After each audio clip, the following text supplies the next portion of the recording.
আপনারা যদি ওই মানুষ দুটোর জায়গায় কেউ যদি আল্লাহু আকবার নারায়ে তাকবীর আল্লাহু আকবার বলতো, তাহলে তো আপনাদের কি একই চড় মারার সাহসটা আপনারা পেতেন? রামের নামে আপনাদের এত ইরিটেশন কেন? এই পশ্চিমবঙ্গ ভারতের অন্তরঙ্গ থাকবে কিনা তার একটা বড় প্রশ্ন থেকেই যাচ্ছে। আমাকে আমার কাজ করতে হবে, আমাকে আমার সমাজের কাজ করতে। বলছে তাও বলবেন প্রায়োরিটি দিচ্ছেন না। দেখুন, আমি প্রায়োরিটি দিয়ে করবো কি? আমি প্রায়োরিটি দিয়ে করবো কি? আমি কি করব? আমি তো কিছু যদি করতে পারি, সেটা আমার যারা মানুষ, যারা সনাতনী, তাদের জন্য কিছু করতে পারবো। আমি ধরুন মমতা বন্দ্যোপাধ্যায়ের কোনো কথা আমার ভালো লাগলো না, আমি কি তার শুধু নিন্দে করতে থাকলে সমাধান হবে? আমাকে তো সমাধানের দিকে এগোতে হবে। আমি যে লাভজিয়াদের মেয়েগুলোকে রেস্কিউ করছি, কিংবা যে মুসলিম মেয়েরা পর্দার বাইরে চলে আসতে চাইছে, তাদেরকে যে কোনো হিন্দু ছেলের হাত ধরে তাদের যে আমি বিয়ে দিচ্ছি, আমি তো সমাধানের দিকে কাজ করছি। আমরা একদম সাম্প্রতিককালের একটি ঘটনা যদি আলোচনা করি, আজ যে অভিষেক বন্দ্যোপাধ্যায়ের কনভয় দেখে জয় শ্রীরাম স্লোগান তোলার অভিযোগ সামনে এলো। সেই নিয়ে একদম দুই ব্যক্তিকে পাল্টা মারধরেরও অভিযোগ উঠলো তৃণমূল কর্মীদের বিরুদ্ধে। দুই ব্যক্তিকে পাকড়াও করে চড় থাপ্পড় মারা হয় বলে অভিযোগ সামনে এসেছে। তাহলে কি একটা প্রশ্ন তো থেকে যাচ্ছে দেবদত্ত দা, সামনে নির্বাচন, পশ্চিমবঙ্গের যা রাজনৈতিক পরিস্থিতি বর্তমানে, জয় শ্রীরাম বললে কি থাপ্পড় খেতে হবে বর্তমানে? দেখুন, আমি ভিডিওটা দেখলাম, তাতে এটা পুরোপুরি মানে দেখাই গেল যে তৃণমূলের কিছু সমর্থক মহিলা, তারা আহ, দুজন মানুষকে জয় শ্রীরাম বলার জন্য চড়থাপ্পড় মারছে, মাথার চুল ধরে টানছে, সব করছে। তো এটা খুব দুঃখজনক, কিন্তু অবাক আমি হচ্ছি না, কেননা এই দলেরই যিনি সুপ্রিমো মমতা বন্দ্যোপাধ্যায়, তিনি কিছু বছর আগে জয় শ্রীরাম বলার জন্য গাড়ি থেকে নেবে তিনি মানুষকে ধাওয়া করেছিলেন, তাড়া করেছিলেন। সেটা তো নয়, বোঝা যাচ্ছে যে মমতা বন্দ্যোপাধ্যায় আসলে উনি কি, সেটা অনেক বড় প্রশ্ন আছে। যে উনি আদেও সনাতনী না উনি মুসলিম, সেটা বোঝা যায় না। কিন্তু সেখানে দাঁড়িয়ে আমি যারা সাধারণ তৃণমূলের হিন্দু সমর্থক, যারা যারা এই ঘটনাটা ঘটালো, জয় শ্রীরাম বলার জন্য দুজনকে চর মারলো, মাথার চুল ধরে টানলো, অপমান করার চেষ্টা করলো, তাদেরকে আমি প্রশ্ন করতে চাইবো যে আপনারা কি আশা করেন? আপনারা যদি ওই মানুষ দুটোর জায়গায় কেউ যদি আল্লাহু আকবার নারায়ে তাকবীর আল্লাহু আকবার বলতো, তাহলে তো আপনাদের কি একই চর মারার সাহসটা আপনারা পেতেন? এই ঘটনাটা ঘটেছে বারাসাতে। তো বারাসাতের 99% কি 98% লোক মানে মানুষ যারা থাকে, তারা বেশিরভাগই এক জেনারেশন, দু জেনারেশন, তিন জেনারেশন আগে বাংলাদেশ কিংবা পাকিস্তান থেকে এসছে। তো সেই যুক্তিতে যারা মেরেছে জয় শ্রীরাম বলার জন্য, তাদের পূর্বপুরুষও হয়তো বাংলাদেশ থেকে এখানে এসছে। তো আপনাদের পিঠে কিংবা পিছনে মুসলিমদের লাঠির ছাপ এখনো আছে। আপনাদের সেই সাহস নেই নারায়ে তাকবীর আল্লাহু আকবার বলার জন্য কাউকে কারো এরকম বিরোধিতা করবেন, কিন্তু জয় শ্রীরাম বলার জন্য আপনারা বিরোধিতা করলেন, চড়চাপ্পড় মারলেন। কেন রামের নামে আপনাদের এত ইরিটেশন কেন? আমাদের এটা তো রামকৃষ্ণ পরমহংসর ভূমি। স্বামী বিবেকানন্দর গুরু রামকৃষ্ণ ছিলেন। পশ্চিমবঙ্গে একের পর এক জায়গার নাম রামের নামে আছে। রামনগর, রামতলা, এমনকি অযোধ্যাপুর আছে, অযোধ্যা পাহাড়ও এখানে আছে, রাম ঠাকুর আছেন। সেখানে আপনারা রামের নামে এত আপনাদের গায়ের জ্বালা। ওই আপনাদের যারা লাথি মেরে বাংলাদেশ থেকে তাড়িয়েছে, সেই নারায়ে তাকবীর আল্লাহু আকবরের বিরুদ্ধে তো আপনারা কিছু বলেন না। তাই জন্য ভাবনা চিন্তা করার সময় এসছে। সাধারণ মমতা বন্দ্যোপাধ্যায় তো আমরা দেখেছি যে খুব উত্তেজিত হয়ে পড়েছেন, রীতিমতো জয় শ্রীরাম বলা যে তিনি গাড়ি থেকে নেমে এসে পাল্টা বলেছেন জয় বাংলা। কি ব্যাপার, মানে কোথাও গিয়ে এই জয় শ্রীরাম বলাটা কি মানে প্রতিরোধ হয়ে দাঁড়াবে আগামী? আগামী তো বর্তমানেও সেটা হচ্ছে তো। সে তাই জন্য আমি দেখুন, মমতা বন্দ্যোপাধ্যায় কি করছে, তার এজেন্ডা, সেটা বিশাল একটা ব্যাপার থাকতে পারে। আদৌ তাকে কারা নিয়ন্ত্রণ করছে? মানে শুধুমুধু যে Simi student Islamic movement of ইন্ডিয়ার, তার যে founder president Emad Hasan Imran, তাকে কোন যুক্তিতে উনি পার্লামেন্টে নিয়ে গেলেন, রাজ্যসভার এমপি করলেন? তাই জন্য মমতা বন্দ্যোপাধ্যায়ের আসল মতিগতি কি, সেটা সাধারণ মানুষদের বোঝা খুব মুশকিল। তিনি কাদের দ্বারায় চলিত হচ্ছেন? আরবের লবি আছে, না আইএসআই আছে, কে আছে? আল্লামা ইকবালের নাতিকে নিয়ে এসে কলকাতায় প্রোগ্রাম করালেন। সার্ভে বলছে যে পাকিস্তানে নাগরিকদের কাছে ভারতের সব থেকে জনপ্রিয় পলিটিশিয়ান হচ্ছে মমতা বন্দ্যোপাধ্যায়।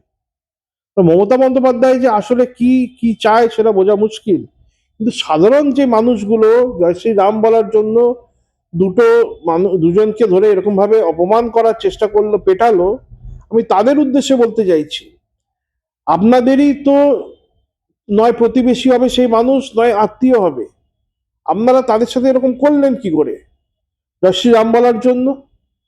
না, আমি বলবো আপনারা যেটা বলছেন যে নারায়ে তাকবীর বললে কোনো অসুবিধা নেই, মুখ্যমন্ত্রী মমতা বন্দ্যোপাধ্যায় কিন্তু বারংবার আপনাদের একটা কথা মনে করিয়ে দিচ্ছে দেবদত্তদা, যে এই পশ্চিমবঙ্গ সর্বধর্ম সমন্বয়ের জায়গা। তাহলে কি বলবেন? দেখুন, সর্বধর্ম সমন্বয়ের জায়গায় পশ্চিমবঙ্গ তো বুঝতে পারছি, কিন্তু এটা মমতা বন্দ্যোপাধ্যায় বলছে, কিন্তু যখন হিন্দু মেয়েদের লাভজিয়াদের ফাঁসি নিয়ে যখন চলে যাচ্ছে মুসলিমরা, তখন যখন হিন্দু মেয়ের বাবা মা থানায় যাচ্ছে, তাদেরকে সেখান থেকে দূর দূর করে তাড়িয়ে দেওয়া হয়। হিন্দু মেয়েদের বাবা মায়েদেরকে দিয়ে থানার পুলিশ পা টেপায়, চরম অপমান করে। তাহলে এই সমান ব্যবহারটা তো মুসলিমদের সাথে করতে পারে না। আজকে যেই ব্যবহার পুলিশরা হিন্দুদের সাথে করছে, কিংবা তৃণমূল সরকার হিন্দুদের সাথে করছে, সেই সমান ব্যবহার কি মুসলিমদের সাথে করছে? গতকাল না পরশু বেলডাঙ্গায় কি হলো মুর্শিদাবাদে, সে একই ঘটনা যে তাণ্ডব মুসলিমরা চালালো, কজন অ্যারেস্ট হয়েছে? পুলিশ সঙ্গে সঙ্গে বাধা দিল না কেন, লাঠিচার্জ করলো না কেন? সেই ক্ষমতা তো পুলিশের নেই। উল্টে আমার স্ট্রিটে আমরা দেখতে পেলাম মা কালীর মন্দিরের সেখানে ভিড় হয়েছিল, পুলিশকে বেদম লাঠিচার্জ করলো। আজকে যেমন আমি পুলিশদের এই নিন্দে করছি, সেরকম ভাবেই মমতা বন্দ্যোপাধ্যায় এরকমই তৈরি করছে বাংলার পুলিশকে, শুধুমাত্র হিন্দুদের জন্য লাঠি আর লাতি, আর মুসলিমদের পা চাটা, এইতে পরিণত হয়েছে বেঙ্গলের পুলিশ। দেবদত্তদা, এই যে আজ জয় শ্রীরাম কাল অন্য কিছু, এই সংস্কৃতি কি বাংলার গণতন্ত্রের পক্ষে কোথাও কি বিপজ্জনক না? জয় শ্রীরাম স্লোগান কি আজ রাজনৈতিক একটা অপরাধে পরিণত হয়েছে নাকি? এটাই তৃণমূল মমতা এরা তৈরি করার চেষ্টা করছে, এই ন্যারেটিভটাই সেট করার চেষ্টা করছে, কিন্তু বাংলার মানুষ এটাকে কিন্তু কোনো মতেই মেনে নিচ্ছে না, মেনে নেবে না। হ্যাঁ, বিক্ষিপ্ত কিছু ঘটনা ঘটতে পারে, কিন্তু সাধারণ যারা মানুষ তারা এটাকে মেনে নেবে না। আমরা ছোটবেলায় রামায়ণ সিরিয়াল দেখেছি, রামানন্দ সাগরে, সেই সময় আমরা দেখেছি বাংলার রাস্তা ফাঁকা হয়ে যেত। রোববার রোববার যখন রামায়ণ সিরিয়াল হতো, তার 5 মিনিট আগে থেকে রাস্তাঘাট ফাঁকা হয়ে যেত, লেবাররা কাজ করা বন্ধ করে দিত, চারিদিকে মানুষরা বসে একটা টিভিতে মালা পরিয়ে রামায়ণ সিরিয়াল দেখতে, বাংলাতেও দেখতো, সারা ভারতে দেখতো, কানাডা আমেরিকা চারিদিকে রামানন্দ সাগরের সিরিয়াল দেখতো। তারপরে বি আর চোপড়ার মহাভারত দেখতো। একেবারে একেবারে বি আর চোপড়া মহাভারত একদম স্বর্ণালী সময় বলা চলে, যে বাঙালি রবিবার দিন মাংস ভাতের আগে একদম বি আর চোপড়া মহাভারত দেখা হতো। আমি বলবো, কোথায় গেল সেই স্বর্ণালী দিন? পাল্টে যাচ্ছে কি বাংলার নকশাটা? আস্তে আস্তে পাল্টে যাচ্ছে। দেখুন, পাল্টাবার চেষ্টা তো হচ্ছে, এর আগে মাকু কমিউনিস্টরা করেছে, এখন সেকু মমতা করছে, কিন্তু ধর্মের জয় হবে। আমাদের যুদ্ধ, আমাদের সংগ্রাম চলছে এবং আমাদের জয় নিশ্চিত। কিন্তু এটাই বলবো যে জয় নিশ্চিত বলে ঘরে বসে থাকলে হবে না। এটা সনাতনী মানুষদের, সাধারণ মানুষদের এটা লড়াই, অস্তিত্ব রক্ষার লড়াই, আপনাদের ভবিষ্যৎ প্রজন্মের অস্তিত্ব এবং সম্মান রক্ষার লড়াই। আজকে যদি আপনারা ঘরে বসে যান, কিংবা ঠিককে ঠিক বলতে না পারেন, বুঝতে না পারেন, ভবিষ্যৎ প্রজন্মের কিন্তু কপালে খুব দুঃখ আছে। এই পশ্চিমবঙ্গ ভারতের অন্তরঙ্গ থাকবে কিনা তার একটা বড় প্রশ্ন থেকেই যাচ্ছে। একদমই। দেবদত্ত, আমি বলবো ঠিক 90 দশকের কাশ্মীরের পুনরাবৃত্তি যেমন যেন হলো। আমি আমাদের সাক্ষাৎকার শুরু করার আগে আপনার সাথে যখন আলোচনা করছিলাম, আমার ঠিক সালটা মনে পড়ছিল না। আপনি যেহেতু দীর্ঘদিনের রাজনীতি করে আসছেন, মাঠে ময়দানে রাজনীতি করেছেন, একদম প্রাজ্ঞ রাজনীতিবিদ বলা চলে, আপনি আমাকে বললেন যে সালটা পৌলমী 98 নয়, 1989 সালে। একদমই একদমই 89 এর শুক্রবার দিন। আমরা জানি কাশ্মীরে কিন্তু পণ্ডিতদেরকে, কাশ্মীরি হিন্দু পণ্ডিতদেরকে যখন তাদের গৃহ ছাড়তে হয়েছিল, ঠিক সেই সময় কিন্তু কোনো এক শুক্রবারে আজানের পরেই কিন্তু গন্ডগোল শুরু হয়েছে। এই কথা স্বয়ং বলেছেন ইয়াসিন মালিক নিজে। আমি বলবো, আমরা দেখতে পাচ্ছি যে মানে যে চিত্রটা একদম ধাপে ধাপে কি কোথাও গিয়ে বাংলাদেশ বানানোর ছক হচ্ছে। বীরভূমে হুমকি, আরএসএস করা যাবে না বলা হচ্ছে, জেহাদিদের গাজওয়াতুল হিন্দ বানানোর পথে কি একটা সংঘ কাটা হয়ে দাঁড়াচ্ছে দাদা? কারণ এবার দিকে দিকে টার্গেট করা হচ্ছে আরএসএস কে, অন্যদিকে বেলডাঙ্গাতে সাংবাদিককে ফেলে মার। কি শুরু হয়েছে ঠিক পশ্চিমবঙ্গে? দেখুন, আপনি একদম ঠিক কথা বলছেন যে পুরো চেষ্টা চলছে বাংলাদেশ বানাবার, কিংবা পাকিস্তান বানাবার, কিংবা একটা ইসলামিক ল্যান্ড এখানে শরিয়ত আইন চলবে, এরকম চেষ্টাটা চলছে। আর কিছু হিন্দু বোকার মতো তারা এই মানে দিকে তারা নিজেদের গা ভাসিয়ে দিচ্ছে। 1989-এ কাশ্মীরে ঠিক একই ঘটনা ঘটেছিল। একটি শুক্রবার পাকিস্তানের টিভির মাধ্যমে বেনাজির ভুট্টো ডাক দিলেন, উনি উস্কানিমূলক ভাষণ দিলেন এবং কাশ্মীরের মুসলিমদের আজাদির স্লোগান দিলেন যে হে কাশ্মীরের মুসলিম, তোমরা খাদিজার সন্তান, তোমরা নবীর সন্তান, তোমরা এই করো সেই করো, তোমরা কি করে কাফেরদের মধ্যে এ করে আছো, কাফেররা কিভাবে তোমাদেরকে তোমাদের পাশে থাকছে, বিভিন্ন রকম ভাবে উস্কানিমূলক বক্তব্য রাখলো। ঠিক তারপরে ওখানকার মসজিদের যে আজানের দেওয়ার যে লাউড স্পিকার, সেই লাউড স্পিকার থেকে ঘোষণা হলো কাশ্মীরের যারা হিন্দু তারা এই ভ্যালি কাশ্মীর ঘাঁটি ছেড়ে চলে যাও, নিজেদের বাড়ির নারীদেরকে ছেড়ে যাও, তোমরা এখান থেকে চলে যাও, নাহলে তোমাদেরকে আমরা হত্যা করব, অথবা তোমাদেরকে মুসলিম করা হবে। আজকে ঠিক সেই দিকে বাংলা দাঁড়িয়ে আছে। যখন তখন এখানে একটা বড় বিস্ফোরণ হতে পারে এবং সাধারণ মানুষদের এটা কিন্তু ভাবতে হবে।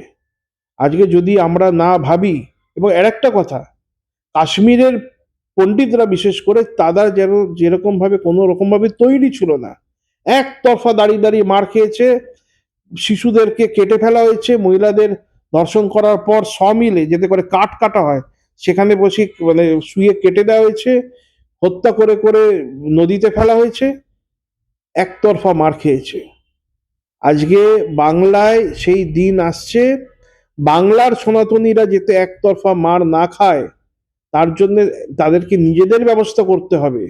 শুধু পুলিশ প্রশাসন এবং আর্মির ওপর বিশ্বাস ভরসা করে থাকলে কাশ্মীরের থেকেও খারাপ অবস্থা, বাংলাদেশের হিন্দুদের থেকেও খারাপ অবস্থা আমাদের হবে। আমরা শুধু গোপাল মুখার্জি করলে হবে না। গোপাল মুখার্জিকে তো আমরা ঠিক আছে তাকে স্মরণ করছি, কিন্তু গোপাল মুখার্জি নিজের জীবনে যেটা করেছিলেন শুধু নেতাজি করলেও হবে না। নেতাজি করার সাথে সাথে নেতাজি কি কাজ করেছিলেন, গোপাল মুখোপাধ্যায় কি কাজ করেছিলেন, সেই কাজ এখানে কাজটা করতে হবে, কাজটা হচ্ছে আসল। কাজটা কোথায় কোথায় কোথায় একটা অন্তরায়টা কোথায় তৈরি হচ্ছে দেবদত্তদা? দেখুন, ব্যাপারটা হচ্ছে বাঙালি হিন্দুকে জড়তার থেকে বেরোতে হবে। কে আমাকে দেখছে, কে প্রশংসা করবে না নিন্দে করবে ভাবলে হবে না। আজকে বিপ্লবীরা যে মানসিকতা নিয়ে চলছেন, সেই একই রকম আবেগ, একই রকম মনোভাব সাধারণ মানুষদের মধ্যে আসতে হবে। যেভাবে আমাদের স্বাধীনতা সংগ্রামীরা আমাদের এই পবিত্র ভূমি, মা বোনেদের সম্মান এবং এই দেশ রক্ষার জন্য যে কাজ করেছিলেন, আজকে সেই একই প্রয়োজন এসে দাঁড়িয়েছে। আমরা যদি না রুখে দাঁড়াই, যদি না ইটের বদলে পাথর দিয়ে আমরা আঘাত করি, আমরা এই ভূমিকে বাঁচাতে পারবো না। একদম। আমি আপনার কাছে একটা প্রশ্ন করব দেবদত্তদা। মুখ্যমন্ত্রী মমতা বন্দ্যোপাধ্যায় কিন্তু একটা যুক্তি দিচ্ছে খুব স্ট্রংলি। তিনি বলছেন যে এটা সংখ্যালঘুদের অসন্তোষ। মুখ্যমন্ত্রী বেলডাঙ্গার ঘটনায় মুখ্যমন্ত্রীকে বলতে শোনা যাচ্ছে, আমি কোট আনকোট বলবো, মমতা বন্দ্যোপাধ্যায় বলেছেন যে বেলডাঙ্গায় কাদের প্রয়োজন আছে আপনারা প্রত্যেকেই জানেন, পশ্চিমবঙ্গবাসীর উদ্দেশ্যে তিনি বলছেন। আমি বলবো শান্তি বজায় রাখুন, কারো প্ররোচনায় পা দেবেন না। শুক্রবার ওদের জমায়েত হয়। দেবদত্ত আই রিপিট, মুখ্যমন্ত্রী বলে দিচ্ছেন যে শুক্রবার ওদের জমায়েত হয়, চিরকালই হয়, আমাদের দুর্গাপুজো শিবরাত্রিতেও জমায়েত হয়, আমি কি বারণ করতে পারি? ওদের ক্ষোভ সঙ্গত। মমতা বন্দ্যোপাধ্যায় বললেন ওদের ক্ষোভ সঙ্গত। আমি বলবো আমরা সর্বধর্ম সমন্বয়ে বিশ্বাসী, শান্তি বজায় রাখুন, সাংবাদিকদের মারধর করবেন না। কি বলতে চাইলেন মমতা বন্দ্যোপাধ্যায়, কি বলতে চাইলেন ঠিক এই কথা বলে? দেখুন, মমতা বন্দ্যোপাধ্যায় এটা বলতে চাইছেন যে শুক্রবারে মুসলিমরা যা ইচ্ছা তাই করবে, রমজান মাসে মুসলিমরা যা ইচ্ছা তাই করবে, পবিত্র রমজান মাস, পবিত্র জুম্মা শুক্রবার, যা ইচ্ছা তাই করবে। তারা পবিত্র শুক্রবারে হিন্দুদের হত্যা করবে, পবিত্র শুক্রবারে সাংবাদিককে ধরে পেটাবে, সাধারণ মানুষদের ওপর অত্যাচার করবে, নিরীহ মানুষদের গাড়ি ভাঙচুর করবে, পথ অবরোধ করবে, যা ইচ্ছা তাই করবে। কিন্তু পবিত্র শুক্রবার বলে, আর পবিত্র শুক্রবার বলে কিংবা রমজান বলে পুলিশরা লাঠিচার্জ করতে পারবে না, কেন? পবিত্র শুক্রবার। তাহলে সেদিনকে আমার স্ট্রিটে মা কালীর মন্দিরের বাইরে হাজার হাজার ভক্তদের ওপর লাঠিচার্জ হলো কেন? এর কিছুটা দায়িত্ব হিন্দুদেরও নিতে হবে। আজকে মুসলিমরা তারা সেই জায়গাটা অর্জন করেছে, যেখানে পুলিশ বাধা দিয়েছে মুসলিমদের সেখানে ধরে বেধড়ক পিটিয়েছে। সিদ্দিকুল্লার র্যালিতে চারটে আইপিএস অফিসারকে মেরে মাথা ফাটিয়ে দিয়েছিল সাধারণ জিহাদি মুসলিমরা। কটাকে অ্যারেস্ট করেছিল? 6, 7, 8 সেপ্টেম্বর 2010 দেগঙ্গা থানার ওসির হাত কেটে দিয়েছিল, পুলিশের গাড়ি পুড়িয়েছিল, পুলিশকে, সাধারণ হিন্দুদের এবং পুলিশকে পিটিয়েছিল। তার বিরুদ্ধে কি অ্যাকশন হয়েছে? মালদার কালিয়াচকে থানা পুড়িয়ে দিল, থানা লুট করলো, পুলিশদের পেটালো। আজকে মুসলিমরা এই ভয়টা সাধারণ হিন্দুদের মধ্যে এবং পুলিশদের মধ্যে ঢোকাতে পেরেছে, পুলিশ পিটিয়ে পিটিয়ে। তাই জন্য আমি বলবো যে যদি এই যুক্তিতেই চলে তাহলে হিন্দুদের কি করা উচিত, তার প্রশ্ন হিন্দুদের দিতে হবে। আপনারা মা কালীর পুজো করবেন, যে মা কালীর হাতে খড়গ আছে, আপনি দুর্গা পুজো করবেন, যে মায়ের 10 হাতে 10 অস্ত্র আছে, আপনারা ভগবান শ্রীকৃষ্ণের পুজো করবেন যার হাতে সুদর্শন চক্র আছে, আর আপনারা দাঁড়িয়ে দাঁড়িয়ে মার খাবেন, তাহলে তো চলবে না। মার যেদিনকে হিন্দুরা দিতে শিখবে সেদিনকে এই পুলিশ প্রশাসন এবং হিন্দু বিরোধী জিহাদি শক্তি এবং টিএমসি যারা হিন্দু বিরোধী, তারা হিন্দুদের গুরুত্ব দেবে এবং ভয় পাবে। আমি বলবো দেবদত্তদা, ধারাবাহিকভাবে বেলডাঙ্গায় যে অসন্তোষের ছবি সামনে আসছে, মহিলা সাংবাদিককে হেনস্থার শিকার হতে হলো, ক্যামেরা পার্সনের মাথা ফাটিয়ে দেওয়া হলো, সমস্ত ঘটনা কি জাস্টিফাই করলেন মমতা বন্দ্যোপাধ্যায়? দেখুন, উনি তো জাস্টিফিকেশন দেবেই, জাস্টিফাই করবেই। তার কারণ উনি মুসলিম যে ভোট ব্যাংক তাদেরকে কোনো রকমভাবে অসন্তুষ্ট করতে চান না। তার কারণ মমতা বন্দ্যোপাধ্যায় জানে 500 টাকা, 1000 টাকা, 1,500 টাকা দিলে, কন্যাশ্রী দিলে হিন্দু ভোট আমি পেয়ে যাব। হিন্দুদের মা বোনের সম্মান চলে যাক, তা তো 1,000-1,500 টাকা দিলে হিন্দু ভোট পেয়ে যাব। হিন্দুর মঠ মন্দির গ্রামে গ্রামে ভাঙা হোক, তাতে আমি হিন্দু ভোট পেয়ে যাব। মা কালীর মূর্তি মুন্ডু খুলে নিয়ে গিয়ে প্রিজন ভ্যানে তোলা হোক, হিন্দু ভোট পেয়ে যাব। কাকদ্বীপে হনুমানজির মূর্তি ভাঙা হোক, হিন্দু ভোট পেয়ে যাব। বাগনানে হনুমানজির মূর্তি ভাঙা হোক, হিন্দু ভোট পেয়ে যাব। হিন্দু ঘর বাড়ির লুট হোক, হিন্দু ভোট পেয়ে যাব, শুধু 1,000, 1,500, 2,000 টাকা মাসে দিয়ে। কিন্তু মুসলিমদের আমি যদি পক্ষে রাখতে চাই, তাদেরকে হিন্দুর বিরুদ্ধে লেলিয়ে দিতে হবে, আসল প্যাকেজগুলো মুসলিমদের দিতে হবে, ওটা মমতা জানে। আমি বলবো আপনি বলছেন মমতা বন্দ্যোপাধ্যায় এই সমস্ত বিষয়গুলো জানে। একটা কথা তো থেকে যাচ্ছে দেবদত্তদা, যে আজ শুক্রবার দিন তাদের পবিত্র বার বলে সমস্ত তাদের ঘটানো কার্যাবলীকে মুখ্যমন্ত্রী মমতা বন্দ্যোপাধ্যায় বলছেন সঙ্গত। আমি বলবো সোমবার যদি অন্যরা কোনো কিছু করে, তখন কি স্বতঃস্ফূর্ত ক্ষোভের কথাই বলবেন মুখ্যমন্ত্রী মমতা বন্দ্যোপাধ্যায়? দেখুন, উনি কি বলবেন জানি না, কিন্তু আমার মানে এটা করা উচিত। কি করে? সোমবার হোক কি মঙ্গলবার হোক, হিন্দুদের নিজেদের অধিকারের জন্য রাস্তায় নেবে, এরকম ভাবেই আন্দোলন করা উচিত।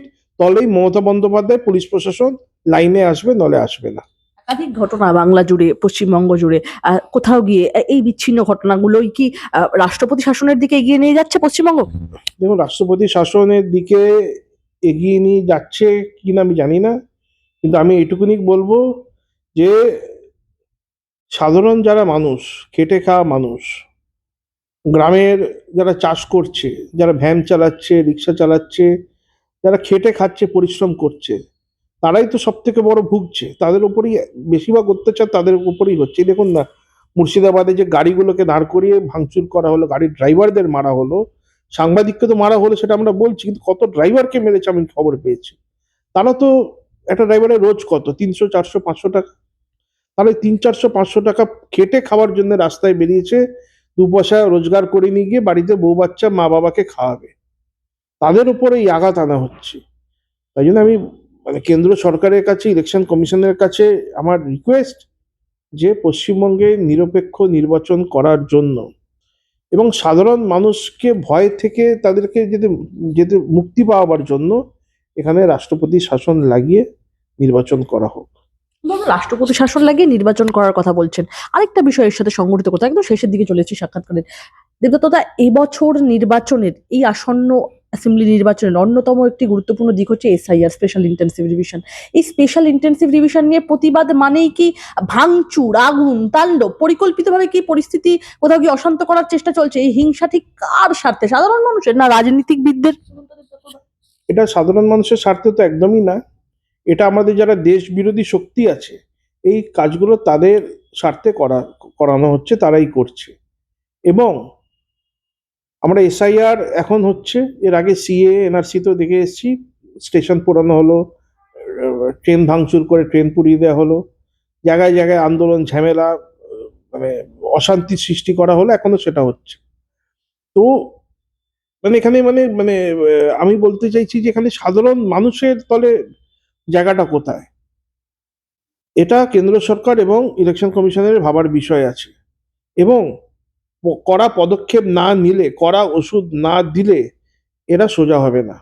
আর এটাও বলবো, রাষ্ট্রপতি শাসন লাগুক কি না লাগুক, এটা সাধারণ মানুষের দায়িত্ব। তারা যেন এই আসছে নির্বাচনটাকে একটি আন্দোলনের হিসাবে নেয়, একটি বিপ্লবের মতো করে দেখে, যেমন স্বাধীনতা সংগ্রামীরা বিপ্লব করেছিলেন সেভাবে নেয়। এবং যেন প্রত্যেক হিন্দু তারা গিয়ে যেন ভোট দেয়, এই কাজটা সাধারণ মানুষকে করতেই হবে। যেন হিন্দু ভোট যেরকম ভাবে কমে যায় ইলেকশন এলেই, ইলেকশনের সময় দেখা যায় হিন্দু ভোটিং পার্সেন্টেজ কম মুসলিমদের থেকে, সেটা যেন না হয়।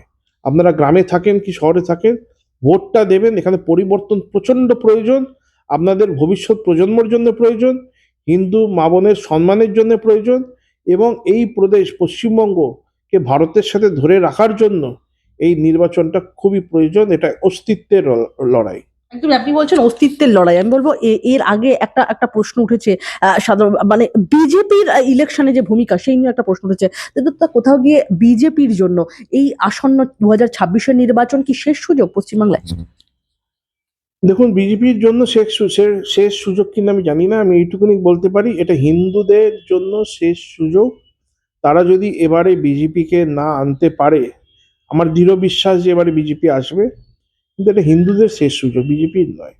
বিজেপি তো একটা পলিটিক্যাল পার্টি, বারবার লড়বে, সেটা নয়।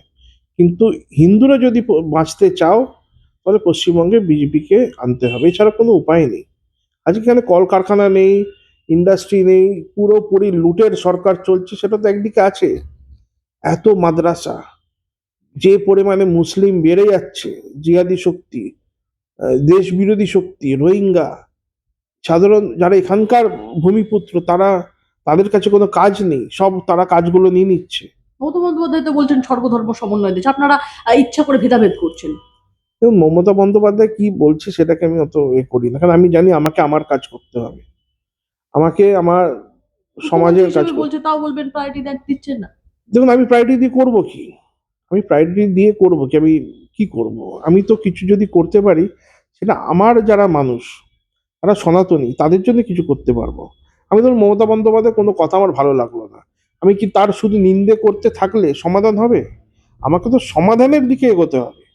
আমি যে লাভ জিহাদের মেয়েগুলোকে রেস্কিউ করছি, কিংবা যে মুসলিম মেয়েরা পর্দার বাইরে চলে আসতে চাইছে, তাদেরকে যে কোনো হিন্দু ছেলের হাত ধরে তাদের যে আমি বিয়ে দিচ্ছি, আমি তো সমাধানের দিকে কাজ করছি। যে হিন্দু যোদ্ধাদের বিজেপি করুক কিংবা কোনো অন্য হিন্দু সংগঠন করুক, তারা যখন লড়াই করে জেলে যাচ্ছে, আমি তাদের বের করার চেষ্টা করছি, তাদের পরিবারকে সাপোর্ট করছি, আইনি সহযোগিতা করছি।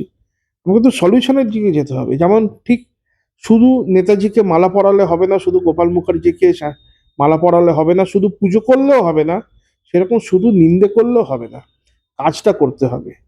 কাজটা যদি করা যায়, তাহলে কিন্তু আমাদের জিত নিশ্চিত। কাজ আর লড়াইটা করতে হবে। একদমই একদমই দাদা, একদম আমার শেষ ছোট্ট দুটো প্রশ্ন আপনার কাছে। এসআইআর নিয়ে একটা প্রশ্ন এই মুহূর্তে খুব ঘনীভূত হচ্ছে। আমরা দেখেছিলাম যখন থেকে এসআইআর এর নির্ঘণ্ট প্রকাশ হলো, রাহুল গান্ধী সহ একাধিক বিরোধী নেতা, সেটা তৃণমূল কংগ্রেস, একাধিক নেতৃত্ব, তারা বলেছিল নির্বাচন কমিশনের বিরুদ্ধে, তারা বলেছিল ভোট চুরির অভিযোগ সহ একাধিক তথ্য, তারা বলেছিল এই এসআইআর প্রক্রিয়াটা সম্পূর্ণ একটা গাফিলতি সম্পর্কিত প্রক্রিয়া। এবারে একটা প্রশ্ন উঠছে, এসআইআর নিয়ে একাধিক বিষয় আমরা দেখতে পেলাম এ যাবৎকাল পর্যন্ত। এসআইআর কি সত্যি দেবদত্তদার সময় মতো শেষ হবে? নির্বাচন কমিশন কি কোথাও গিয়ে ঘেঁটে ফেলেছে বিষয়গুলো? দেখুন, আমার আমি আমি খুব অপটিমিস্ট, আমি পজিটিভ ভাবনা চিন্তা নিয়ে চলি। আমার মনে হয় যারা এসআইআর নিয়ে কাজ করছেন, নির্বাচন কমিশনের লোকজন এবং কেন্দ্র সরকারের যারা দায়িত্বপ্রাপ্ত মানুষ আছে, তারা পশ্চিমবঙ্গের সিস্টেমটাকে ভালো করে জানা উচিত অন্তত, যেখানে আমি কি করলে কি হতে পারে। আমি তো যে কোনো কাজ করতে গেলে চেষ্টা করি ওরকম ভাবে অ্যানালাইজ করা, কোথাও সাকসেস হয়, কোথাও হয় না। তো পশ্চিমবঙ্গে তারা এসআইআর করছে, তারা নিশ্চয়ই জানে পশ্চিমবঙ্গে সরকারকে চালাচ্ছে, পশ্চিমবঙ্গে মুসলিম কিংবা জিহাদিদের পার্সেন্টেজ কত, তারা কি করতে পারে। তো অতীতে দেখা গেছে, সিএ এনআরসি সময় দেখা গেছে তারা সেই আন্দোলন করতে গিয়ে কি করেছে।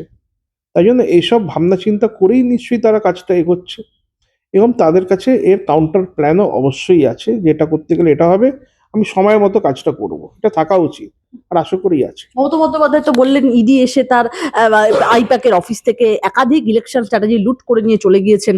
কি করে এইসব নথি তিনি জড়ো করবেন? নির্বাচন পেরিয়ে যাবে তো। একদিকে এসআইআর নিয়ে কথা হচ্ছে, আদৌ কি নির্বাচনটা হবে? হওয়া তো উচিত, অবশ্যই ঠিক সময় মতো হওয়া উচিত। এবং মমতা বন্দ্যোপাধ্যায় পার্টির ডকুমেন্ট, পার্টির ইলেকশন স্ট্র্যাটেজি ডকুমেন্ট আইপ্যাকের অফিস থেকে কিংবা কি জেন প্রতীক জেন তার ঘর থেকে যে নিয়ে চলে গেছে অভিযোগ করছে, তাহলে মমতা বন্দ্যোপাধ্যায় বগল দাবা করে কি নিয়ে এলেন, কি নিয়ে এসে দেখাচ্ছিলেন, ওইগুলোতে কি ছিল? যদি ইডি নিয়ে চলে গেছে তো ওইগুলোতে কি ছিল? এরকম অনেক প্রশ্ন আছে। মিথ্যে কথা বলছেন, মুখ্যমন্ত্রী মিথ্যে কথা বলছেন। উনি সত্যি কথা বলে কি কখনো? আমার তো জানা নেই। আমার তো মানে উনি যত কথা বলে অর্ধেক মিথ্যে বলে, ভুল বলে। একদম। আর দেখো তো, শেষ ছোট্ট দুটো প্রশ্ন, শেষ দুটোই প্রশ্ন একদম। শিলিগুড়ির মহাকাল মন্দিরের শিলান্যাসে মমতা বন্দ্যোপাধ্যায়ের একদম বক্তব্য রাখতে উঠলেই কটাক্ষ করলেন রাজ্যের বিরোধী দলনেতা শুভেন্দু অধিকারী। তিনি বলছেন যে শ্যাম রাখি না কুল রাখি, এমন পরিস্থিতিতে মহাকাল মন্দিরের শিলান্যাসের সময় দোয়া করার আহ্বান জানাচ্ছেন মমতা। হিন্দুদের ভোটের খরা মেটাবার উদ্দেশ্যে একদম নানান প্রচেষ্টা করছেন, কিন্তু ওনার নিজের মনের দ্বিধাদ্বন্দ্ব কিছুতেই মিটছে না, এমন কটাক্ষ করলেন রাজ্যের বিরোধী দলনেতা। কি বলবেন? একদম মহাকাল মন্দিরের শিলান্যাস করতে গেছে। দেখুন, উনি যেটা বলছেন ভেবেচিন্তে ঠিক কথা বলছেন, আমাদের বিরোধী দলনেতা। এবং মমতা বন্দ্যোপাধ্যায় মহাকালের মন্দির তৈরি করছেন, উদ্বোধন করছেন, মানে তৈরি করার শিলান্যাস করছেন। তার আগে দীঘায় জগন্নাথ মন্দিরও করেছেন উনি। তো এটাকে আমি যেটা যেভাবে দেখি, যে দেখুন 90% ট্যাক্স পেয়ার হচ্ছে হিন্দু। মমতা বন্দ্যোপাধ্যায় মুসলিমদের জন্য অনেক কিছু করেছে, যেগুলো আসলে গ্রাউন্ডে ডিভিডেন্ড দিচ্ছে ওদের জন্য।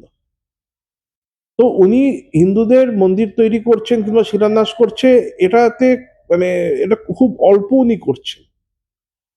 এর থেকে অনেক বেশি হিন্দুরা আশা করেন এবং হিন্দুদের প্রাপ্ত, ঠিক আছে। আর তার সাথে সাথে সাধারণ হিন্দুরা এটা জানে যে আমার শুধু মন্দিরটা তৈরি করে দিলে হবে না, আমার সম্মান যদি রাখতে হয়, আমার মা বোনের সম্মান যদি রাখতে হয়, তাহলে শুধু মন্দির দিয়ে আমার কাজ হবে না। আমরা যখন কোনো থানায় কমপ্লেন নিয়ে যাই, এই যে গতকালকের যে ঘটনা, রাম নামের জন্য দুটো লোককে তৃণমূল কর্মীরা পেটালো, মহিলা কর্মীরা। তো আগামী দিনে মহাকালে কি হতে চলেছে, জগন্নাথের ওখানে মন্দিরে কি হতে চলেছে, সেটা সাধারণ মানুষ তো জানে। এটা শুধু হিন্দুকে টুপি পরাবার জন্য মমতা স্টান্ট, আর কিছু না। একদম শেষ একটাই প্রশ্ন, এই নির্বাচনে হিন্দুরা কি একজোট হয়ে তাদের ভোটটা দেবে? একজোট হয়ে ভোট দিতেই হবে, এছাড়া আর কোনো উপায় নেই, কোনো উপায় নেই।